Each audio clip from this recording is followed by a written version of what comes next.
Хочу сьогодні адресувати це моє звернення тим у світі, хто піддається російським маніпуляціям про нібито переговори.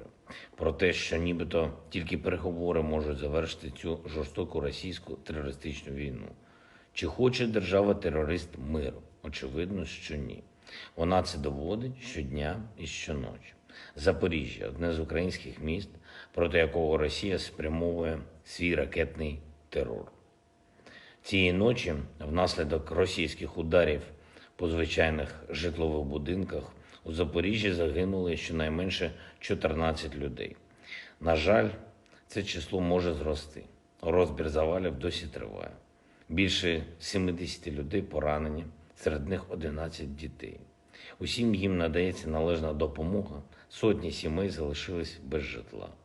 Від удару однієї з ракет, важкої протикорабельної ракети Х-22, по звичайному 9-поверховому житловому будинку був зруйнований цілий під'їзд з 1 по 6 поверхи. Це був свідомий удар. Той, хто віддав наказ, і ті, хто його виконували, знали, куди б'ють. Удари цієї ночі продовжили серію російських ракетних ударів по Запоріжжю, які лише цього тижня за час з 3 жовтня забрали життя вже щонайменше 43 людей. А ще були удари по Харкову, по містах Донбасу, по інших містах України. Ще були удари іранськими безпілотниками, авіаудари. Абсолютна більшість з них по цивільній інфраструктурі нашої держави, по цивільним людям.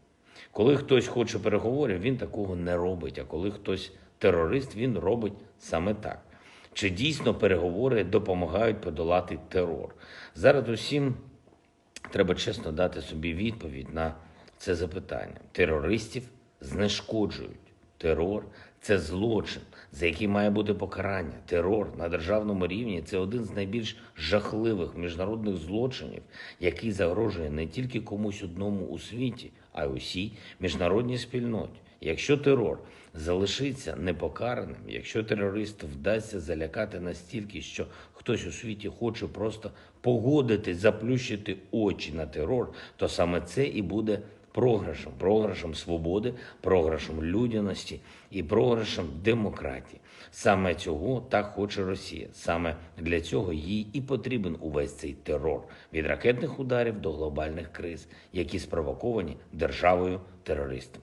Це вже було в історії, коли минулого разу іншій державі-терористу дозволили робити те, чого вона прагнула, бо сильні світу цього злякались її терору. Почалась Друга світова війна. Зараз світ об'єднаний, зараз всі у світі розуміють, проти чого насправді ведеться Росією ця війна в Україні. Це російська війна проти усіх тих цінностей, які роблять людей людьми, а життя мирним. Україна виграє в цій війні. Ми можемо звільнити всю нашу землю і можемо поставити на місце державу-терориста. Росія має бути покарана за терор. Тільки це гарантує, що протистояння не розростеться до ще більшого масштабу і не перекинеться на інші країни. Але для цього ми маємо зберегти максимальну єдність. Єдність усіх людей світу, які цінують мир, поважають право на життя для кожного і достатньо чесні, щоб визнати постійний терор проти цивільного населення є очевидною відмовою Росії від справжніх переговорів. Тому потрібно офіційне визнання Росії державою-терористом, визнання на всіх рівнях. Потрібне обмеження будь-яких економічних контактів з будь-якими російськими суб'єктами. Не можна бути спонсорами тероризму. Потрібне чітке засудження на всіх рівнях кожного ескалаційного кроку Росії від терористичних ударів до злочинної спроби анексії нашої території. Відповідна резолюція днями буде розглядатися Генеральною асамблеєю ООН. Ми побачимо по голосуванню, хто і як ставиться до терористів насправді. І потрібна принципова і достатня допомога Україні, допомога нашим людям, які є мішенню для держави-терориста. Треба пришвидшити надання Україні достатньої кількості ефективних систем протиповітряної оборони. Саме переговори про надання таких систем ППО, саме переговори про збільшення іншої оборонної, політичної та фінансової підтримки Україні – це і є той єдино можливий переговорний формат, який може реально наблизити мир.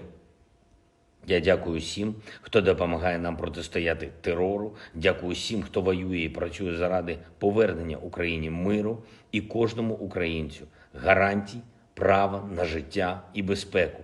Вічна пам'ять усім жертвам російського терору.